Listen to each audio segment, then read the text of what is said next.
Ya, langsung ke Pak Pandu deh. Pak Pandu, kan kita banyak menyebutkan epidemiologi ini kan ahli wabah. Ya kan? Nah, juga. Nah, jadi tapi sampai gini, Pak Pandu tadi cukup berani, Pak, di awal diskusi kita mengatakan nggak perlulah rapid, udah nggak usah ini. Lantas pertanyaan yang muncul di dalam benak masyarakat, lantas bagaimana men-screeningnya atau apa? Nah, Pak Pandu juga sudah menjelaskan menggunakan antigen begitu. Nah, tapi sekali lagi waktu saat ini memang belum secara maksimal bisa mempergunakan hal tersebut karena memang masih istilahnya produksi dan lain sebagainya. Apa nih yang pantas untuk mencegah wabah ini semakin terus menjalar gitu loh, wabah? Ya, sejak awal pandemi itu bulan Maret saya sudah menentang penggunaan rapid test. Jadi dalam respon pandemi ini apapun yang akan dilakukan jangan sekali-sekali menggunakan rapid test karena itu tidak akurat. WHO juga menganjurkan tidak pakai.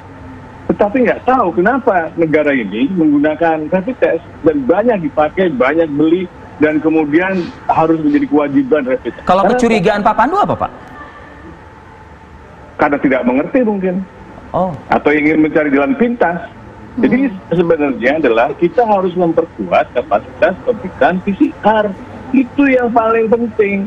Sehingga kita fokus untuk penanggulangan pandemi ini. Kita mau serius nggak sih? Tapi butuh dana besar Pak Pandu kalau PCR. Nggak juga. Teman dari Bandung itu, tanya aja Pak Gubernur Ridwan Kamil. Biaya rapid test sama biaya PCR nggak jauh beda. Nggak jauh beda. Berapa tuh Pak bedanya Pak? Saya nggak tahu. Tanya aja sama beliau. Jadi ini adalah suatu masalah bahwa kalau kita ingin serius, gunakanlah alat yang akurat, karena rapid test itu tidak akurat sama sekali. Pak Pandu, negatif, ya. Saya agak terkejut Pak Pandu kalau misalnya Pak Pandu tadi mengatakan kurang paham, kurang ngerti gitu.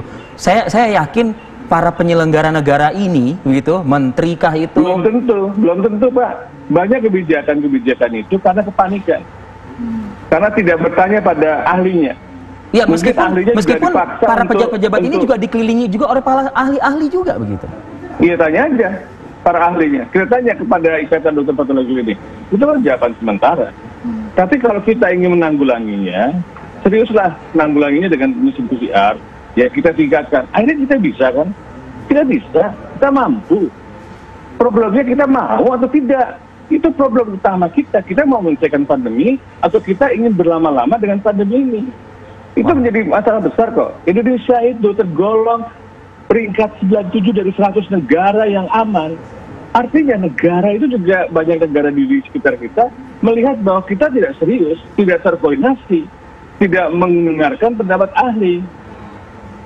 Jadi yang menurut saya adalah, oke lah, sekarang stop semua penggunaan rapid test, antibody tadi, kita kuatkan PCR kita.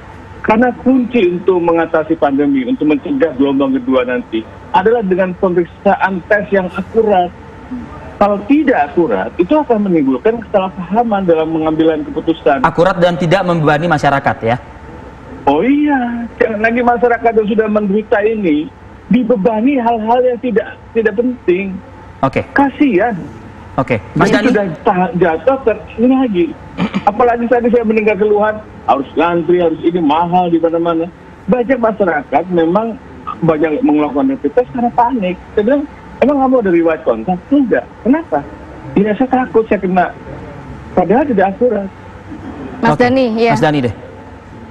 Ya, kita juga semua sudah sepakat ya bahwa yang namanya rapid test ini bukan diagnostik dan dia screening awal dan merupakan konsekuensi logis dari kondisi faktual saat ini untuk karakteristik Indonesia dengan penyebaran wilayah, dengan populasi penduduk dan karakteristik demografi, geografis dan sebagainya. Ini yang menjadi pijakan kita bersama. Bahwa yang kedua mengenai bagaimana kalau kita tidak PCR. PCR itu sekarang kan targetnya Presiden sudah 20.000 ke atas, ya kita sudah mencapai 25.000. Itu kan juga menunjukkan bahwa terjadi eskalasi dari konsekuensi dari tes PCR yang sekarang sudah dilakukan secara masif, sudah 25.000, dan akan dituntut harus 30.000.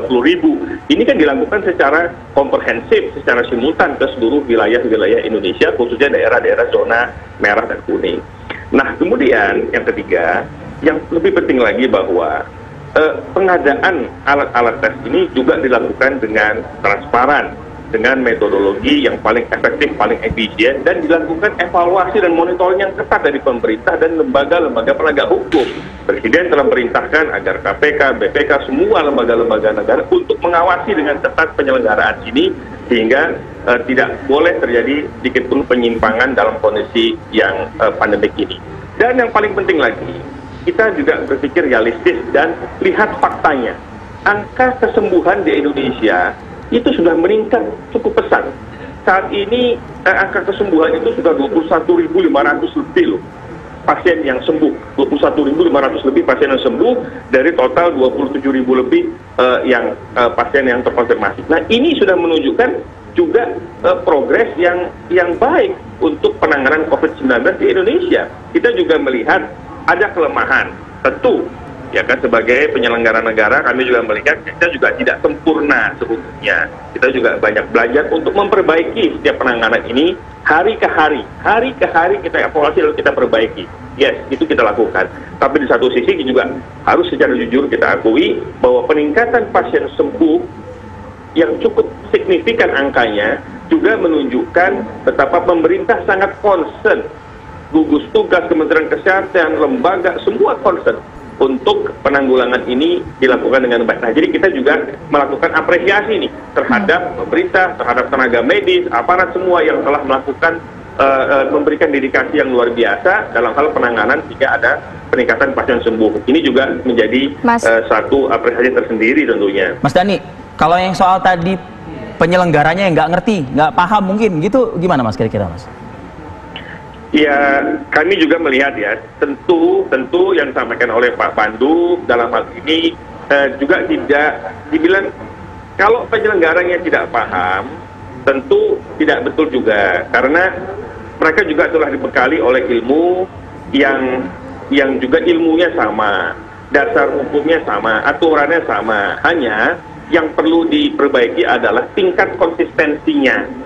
Ini yang kami melihat perlu diperbaiki, tingkat konsistensi ini di dalam melakukan treatment, di dalam melakukan penanganan agar punya standar yang sama di beberapa tempat dan wilayah. Ini yang kita harus perbaiki, karena gugus tugas di pusat didampingi juga oleh para ahli di bidangnya, dari mulai epidemiologi, public health, dokter-dokter, tenaga medis, itu semua ada platform-platform keilmuannya. Tugas daerah juga demikian. Ada dinas kesehatan daerah yang juga punya basic keilmuan dan pengalaman jam terbang yang cukup mumpuni, track record yang baik. Nah, ini kan semua ada dasarnya, ada track recordnya di dalam mengambil kebijakan-kebijakan itu. Tidaklah mungkin negara mengambil sebuah kebijakan yang tidak didasari oleh bidang ilmu, data science, dan juga track record yang terjadi di lapangan dan juga dalam koridor beberapa waktu yang lalu. Ini yang diambil pembelajaran oleh negara, oleh pemerintah, baik pusat maupun daerah di dalam melakukan kebijakan-kebijakan strategis dan taktis di lapangan. Kalau misalnya sudah baik, sudah para ahli yang memang juga ikut berpikir bagaimana menuntaskan COVID-19 ini, pertanyaannya kemudian yang nanti juga oleh Mas Soleh, oleh Pak Pandu, rapid antigen ini nih, Mas Dhani, sebagai pengganti rapid antigen. Ini kan sudah tadi saya sampaikan di awal bahwa BPPT telah memproduksi dan akan segera melakukan produksi massal dan meluncing untuk dalam hal rapid test yang antigen maupun yang antibody. Itu dua-duanya di launching. Terutama yang antigen ini memang diminta untuk segera di launching karena ini menjadi salah satu tools yang dikategorikan oleh para ahli itu lebih efektif lah daripada yang antibody. Masih lama Mas Dhani dilakukan oleh pemerintah untuk segera melakukan produksi massal dan launching dengan waktu yang tidak terlalu lama. Dalam waktu dekat berarti ya Mas ya? Ya betul. Demikian juga yang untuk beberapa alat PCR juga terus kita datangkan dalam jumlah yang cukup besar. Bahkan saya juga dapat informasi bahwa pemerintah juga lagi mengusahakan alat tes PCR yang lebih canggih, yang hasilnya tidak perlu memakan waktu 1-2 hari atau seminggu gitu. Jadi hasilnya bisa dikeluarkan dalam waktu yang cepat. Itu juga ada salah satu alat PCR dari Korea, dari Cina dan beberapa negara itu yang bisa yang bisa mendeteksi, mendiagnosa hasilnya keluar dalam waktu yang relatif semoga PCR-nya banyak, rapid test antigennya banyak, tapi beban masyarakat juga jadi berkurang ya Mas ya, nggak jadi bayarnya harus mahal. Ya betul. Saya mau ke Mas Soleh dulu. Mas Soleh, mendengar penjelasan dari Mas Dhani mengenai pemerintah ini terus melakukan evaluasi mengenai kebijakan-kebijakan yang dikeluarkan oleh pemerintah, dan tadi juga sudah dijelaskan mengenai tupoksi dari tim gugus tugas. Ada tanggapan Mas? Jadi kalau saya tidak sependapat dengan Pak Danu kalau pemerintah tidak paham, bukan tidak paham, tidak mampu berempati susahnya masyarakat kan itu. Buktinya BPJS dinaikkan dengan kondisi masyarakat yang lagi seperti ini, dan itu pun kita gugat juga, kita tinggal tunggu. Nah, Mas Dhani yang harus dijawab begini, kalau kita masuk bandara, masuk stasiun, suhu kita di atas 38 itu nggak bisa masuk, rapid test itu nggak ada gunanya.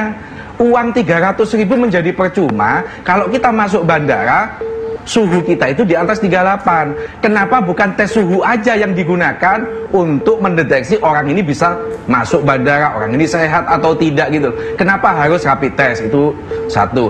Yang kedua, besok Selasa kita akan gugat lagi surat edaran nomor 9 yang dia merubah jangka waktu 3 hari menjadi 14 hari. Karena yang kita tuntut Mas Dhani, ini harus dihapuskan, menyusahkan calon penumpang, ya toh, berbiaya mahal, menghabiskan waktu, kita harus ke rumah sakit, pagi, malam harus ke rumah sakit lagi untuk ngambil hasil, baru besok kita bisa berpergian keluar kota, kan itu. Oke, sedikit saja ditanggapi mungkin Mas Dhani. Paham ya, kesulitan masyarakat itu, oleh karena pemerintah selalu mencari terobosan dan solusi yang terbaik bagaimana masyarakat supaya tidak dibebani, terutama yang berkaitan dengan harga ya, supaya lebih efisien tentunya. Nah, mengenai dua-duanya harus dilakukan, baik itu rapid maupun pengaturan suhu badan. Bahwa pengaturan suhu badan itu penting dilakukan karena kan terlepas itu ada COVID ataupun tidak COVID, tapi kalau orang suhu badan tinggi, tentunya kan ini berpotensi sekali di dalam melakukan penyebaran penularan penyakit ya, apakah itu demam atau flu, maka kan ini berisiko untuk melakukan penyebaran penyakit. Nah, kalau orang itu panas lalu kemudian melakukan penyebaran, itu kan daya tahan tubuhnya kan juga lemah orang itu. Nah, karena daya tahan tubuhnya lemah, maka disarankan untuk tidak berinteraksi. Berarti nggak ada gunanya dong rapid test. Perjalanan.